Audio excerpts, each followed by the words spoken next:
Anak, hindi kami perpektong magulang. May mga pagkukulang din kami, oo.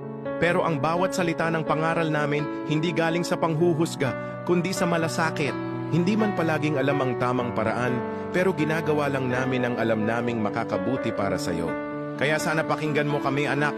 Hindi dahil gusto naming kontrolin ang mundo mo, kundi dahil gusto naming ilayo ka sa sakit na minsan ay hindi na namin nasalo sa aming pagkabata. Baka minsan napagkamalan mong pakikialam. Pero ang totoo, pangangalaga lang ang nais naming iparamdam. Dahil habang bata ka pa, habang nandito pa kami, gagawin pa rin namin ang tungkulin naming magturo, magpaalala at pangaralan ka kahit paulit-ulit. Kahit minsan hindi mo na gustong pakinggan. Munting araw, ang magulang ay hindi laging tama, pero sa puso nila, wala silang hiling kundi ang makita kang maayos, ligtas, at matagumpay. At kung kaya mong makinig sa iyong kaibigan, sa social media, o sa taong minsan lang dumaan sa buhay mo, sana matutunan mo ring pakinggan